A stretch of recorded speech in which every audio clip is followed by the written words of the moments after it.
What's good, y'all? Big NPH. So I want to tell y'all a story of how I fumbled the bag on being able to meet Outkast in 2016. Still salty. I don't give a fuck. 7 years later, that's That's my top three for groups. It's like, I'm rocking with Outkast. I'm rocking with 3 6. I'm rocking with UGK. This is what it is. Like,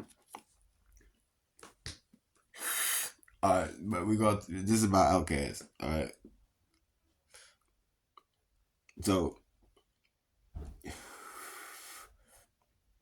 this this story, I got a blog talking about when I met Kyrie, the mentor for Outkast.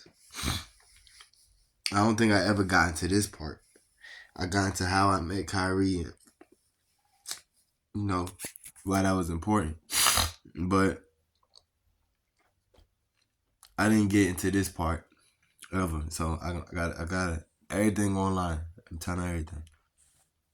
Alright, so 2016. This is story 7 years old. Just decided to tell it today. So 2016. I'm in Atlanta. This is why I'm living in Atlanta. Shout out ATL. Shout out Moreland. Zone 6, East Side. So 2016, I'm in ATL. So 2016 or whatever, I'm in Atlanta and shit. You know, I go where I go. I do a show one night.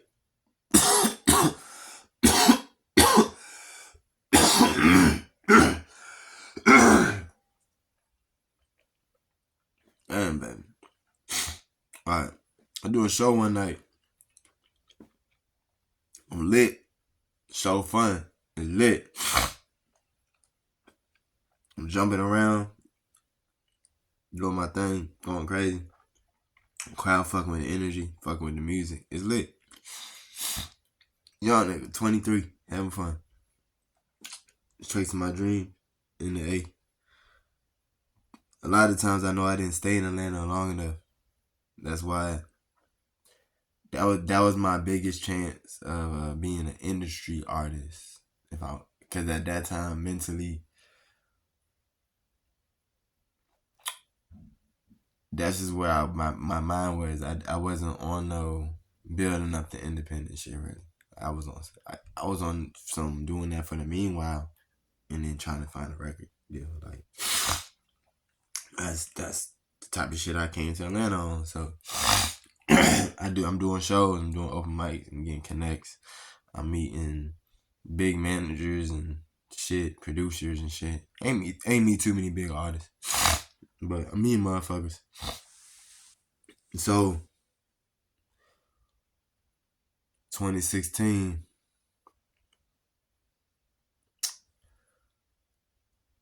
and this is why I say when you get in your 20s and start chasing your dreams, you gotta really have serious tunnel vision. And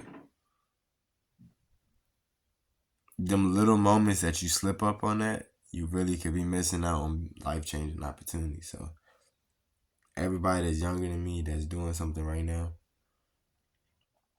look, I know the haters, I know your girlfriend, baby mama, your homeboys, the streets, a lot of things will distract you and they'll tempt you with a fun time. But see, that's the devil. Your blessing is right around the corner. You might finna meet a big connect, life changing connect, but you went off to have fun. Sometimes you gotta say, fuck that fun.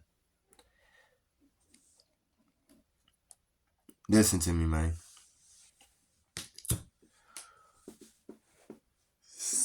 I do a show in Atlanta. I'm building up leverage for show. people calling me to come back to venues and things, and artists want to link, collab. Motherfuckers want to send me beats. Motherfuckers want different managers want to talk to me. People talking about different deals and starting to gain a little. Like, I ain't gonna sit here and flodge with y'all and just say I was just the number one most touted or the top 10 most scouted niggas in the A and 20. That'd be cap. I wasn't even there long enough to build that type of momentum. I was only in Atlanta for about 3 months and some change. So it was like, but even in that little short time frame that I was in the A, I was doing everything I really could. But no, almost everything I could. And this is where I gotta talk to y'all. So I do a show. Show is lit. It's lit as a motherfucker, man. It's lit, energy, beautiful, show lit. Only one bad thing happened. And in the show I lost my fucking phone. And I'm going on a brief overview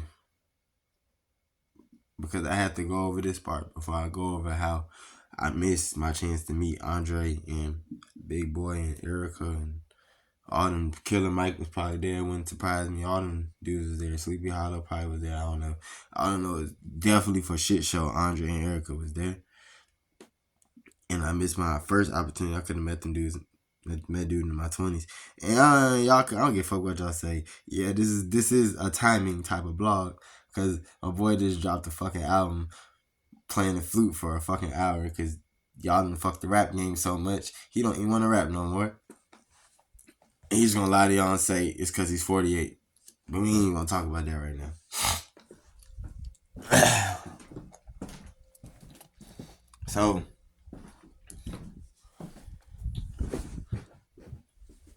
So I do the show. Back to what we talking about. I do the show. It's lit. I lose my phone though. iPhone I had. Mad as fuck. Lost my phone. As everybody in the venue that night, like, have y'all seen fucking iPhone? Knowing I'm in Atlanta, even if someone's seen it, they taking that shit. Come on now. We in the A. Niggas get down. Come on now. So as everybody in that motherfucker. Have y'all seen my phone? Nobody seen it. So I come back to the venue about. That show was a Friday. It was a Friday night I did that show. I come back to the venue Monday. I don't think I came back the next day. I want to say like Monday or some shit. Or Tuesday. One of them 2 days. Come back to the venue.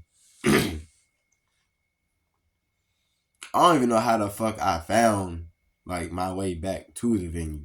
That's the craziest part. Somehow I don't know if I had the address saved or written down or to this day I don't even remember how I got back to the venue, but somehow I got back to the fucking venue.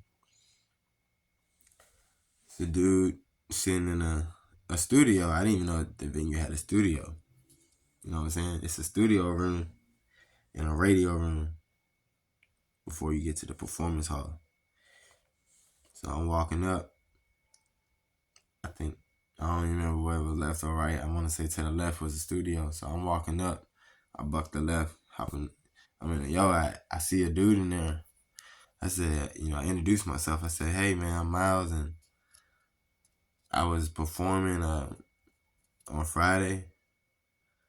And I had lost my phone, man. Has anybody reported it or, anybody said anything? He said, no, ain't nobody said nothing about no iPhone. So I'm like, all right, it's cool. So I needed to use a laptop so I can order me another one. So another one to be shipped to me. So I hop on the laptop. He had a laptop there. He let me use it. I go in there, I order me another iPhone to the house. And we get to just talking, man. And next thing you know, you get talking about music and it's a vibe. We get talking about music. Everything cool. We get to, just talk about different strategies and things to do to help you as an artist. And talking to me, about teasing artwork and samples for the music, 15, 30-second, 1 minute samples and shit. We just talking, man, powwow. You know how it be with artists and producers and shit connect. You bounce ideas.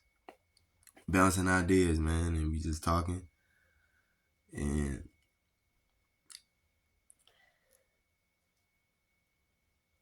I get his phone number. And he like, man, you need any connects, you need studio time, you need anything, call me. So I'm like, I appreciate you, bro. So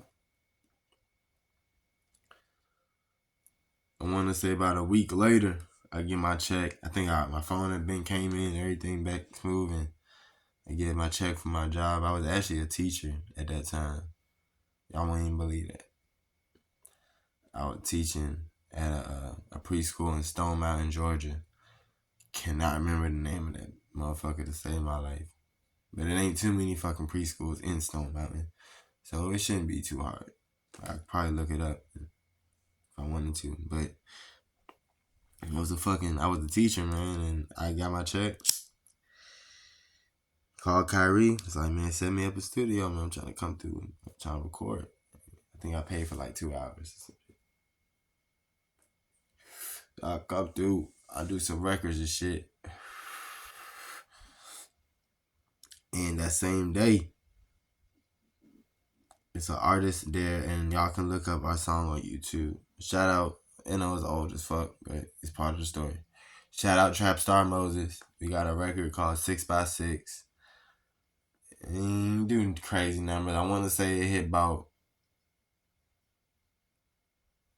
4,000, 5,000. No video though. That was just strictly off audio. So it didn't do nothing like big, but it was it was a decent record. Decent record, very aggressive. So I meet Trap Star Moses that day. We record 6x6, and from there on, me and Kyrie, we continue to kick it. Even after that session, like weeks later, like weeks down the line, I'm pulling up on Kyrie, and we chopping it up.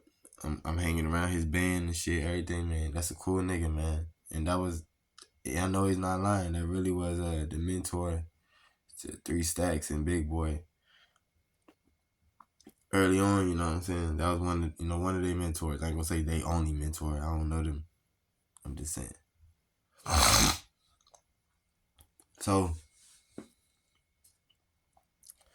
me and Kyrie cool, man. We developing a bond, man. We cool. We kicking it like at least like two times a week. Yeah, when I was in the A, like 3 times a week. We kicking. So